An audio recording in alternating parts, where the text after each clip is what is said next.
The job of the craftsman is to catch a fleeting moment in time and preserve it in history, and while a piece of art is undoubtedly of its time, it should also transcend it and be able to speak to us across the generations.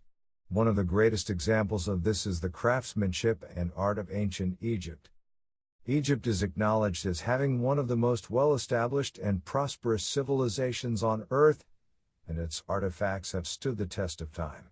From the skyscraping pyramids to the fantastic sphinx that sits as a gatekeeper to the tombs of the pharaohs, ancient Egyptian architecture and sculpture is iconic. However, there is much more to this art than these awe-inspiring monuments. The ancient Egyptians regarded their art not only on an earthly level but also as a reflection of the spiritual world. Their craftsmanship mirrored their reverence for the gods and the afterlife, and these ancient pieces of art clearly speak of a rich Egyptian history and culture. This unique creative style remained practically unaltered for more than 3,000 years and can be seen in the artifacts which remain today. Here are 10 amazing examples of ancient Egyptian craftsmanship. Number 1. King Tutankhamun's tomb.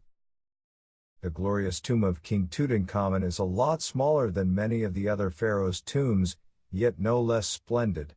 The artifacts found inside the tomb have been of great significance in learning about this ancient era.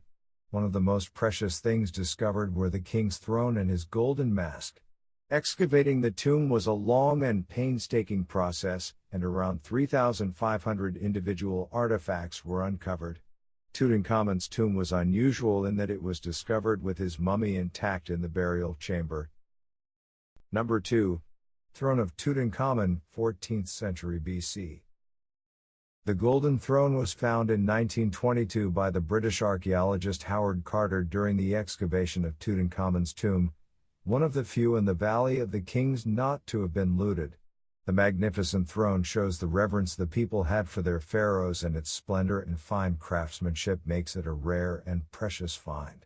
Its colors have not faded in more than 3,000 years, which shows the skill and expertise of the ancient Egyptian craftsmen. Colored glass and precious stones sparkle against the background of gold, and its seat is adorned with vivid pieces of quartz, reminiscent of a Byzantine mosaic. A scene from the everyday life of the pharaoh is engraved on the surface of the throne. The youthful Tutankhamun sits in a casual posture, while his wife Ankhesenamun massages scented oils into his shoulders. If you look carefully, you can detect a gold band around Tutankhamun's left foot, and his wife has a similar adornment on her leg. In ancient Egypt, these bracelets were viewed as a symbol of marriage. Number 3. The Egyptian Book of the Dead, 16th century BC. The Egyptian Book of the Dead is an ancient Egyptian funerary text, and was used from the beginning of the New Kingdom, around 1550 BC, to around 50 BC. The original Egyptian name directly translates as the Book of Coming Forth by Day, or the Book of Emerging Forth into the Light. It contains spells to help a dead person travel through the duat, or realm of the dead, into the afterlife. The Book of the Dead includes pyramid and coffin texts which were originally painted onto objects, not papyrus. Number 4. The Golden Tree of Life. The ancient Egyptians had a strong belief in symbolism, as can be seen in the papyrus painting, the Golden Tree of Life. East was considered to be the direction of life as the sun rises in the east. West was viewed as the direction of death, as that is where the sun sets. The Egyptians believed that during the night the sun passed through the realm of the dead before it rose again in the east the following day. In the painting, the birds in the tree represent the stages of life, and they all face toward the east apart from one bird which stands for old age and faces west, symbolizing imminent death. The beautiful painting is full of color and conveys a deep spiritual message. Number 5. The Bust of Nefertiti, 14th century BC. Nefertiti's bust was most likely made around 1340 BC, at the same time as the great statue of Akhenaten.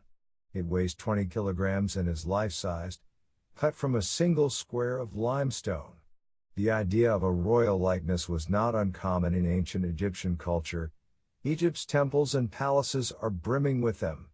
What makes this representation exceptional is its accurate depiction of the queen. Nefertiti's bust is remarkably well preserved. The face has been carved to show her delicately sloping cheekbones, solid jawline, and sharp nose, and the limestone center was coated in gypsum stucco which was then painted. The outcome is a staggeringly accurate likeness.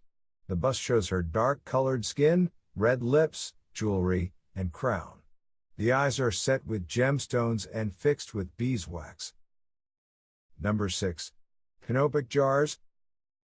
Canopic jars were used by the ancient Egyptians during the embalming process to store and protect the deceased's organs. Each organ has its own container. The jars were made of stoneware or carved from limestone. These containers were used from the time of the Old Kingdom up until the Late Period or the Ptolemaic period, after which the organs were wrapped and put in with the body. The term canopic was mistakenly believed to be associated with the Greek legend of Canopus by early Egyptologists. Canopic containers of the Old Kingdom were only occasionally engraved and had a plain lid. In the Middle Kingdom, engravings became more common and the lids were often shaped as human heads. By the 19th dynasty, the lids had come to represent the 4 children of Horus as gatekeepers of the organs. Number 7. Papyri. The word paper comes from papyrus, a plant which was grown in the Nile Delta, and papyrus paper was made from its pith. Long rolls of papyrus have been found, some up to 10 meters in length. The method for creating papyrus was lost for a while, but was rediscovered by an Egyptologist during the 1940s. Papyrus writings show many elements of ancient Egyptian life and incorporate scholarly, religious, and administrative records. The pictorial lettering used in these writings eventually led to the 2 most basic lettering systems used today, Roman and Arabic.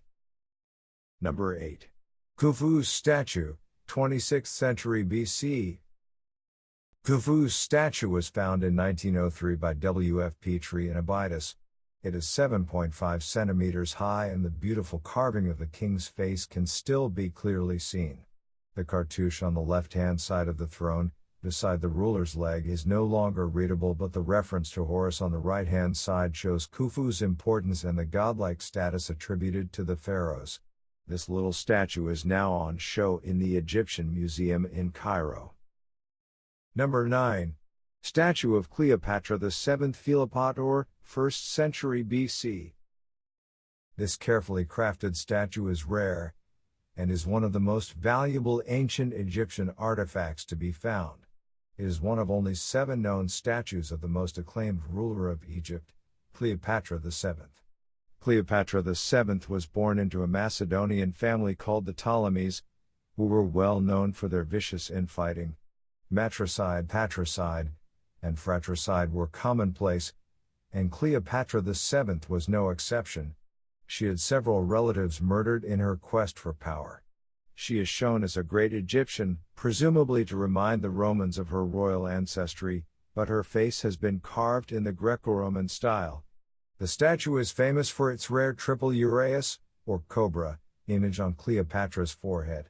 The statue has been damaged at the ankles, and the feet were later repaired with another material. At the back of the statue is a plinth where a scroll would probably have held names and titles. Number 10. Astronomical ceiling of the tomb of Senenmut, 15th century BC. Senenmut was the architect of the prestigious pharaoh Hatshepsut's tomb complex. His own tomb, however, is equally as impressive as it includes a galactic map on the ceiling, which is the first known depiction of its kind. The map comprises of 2 segments, the northern and southern hemispheres.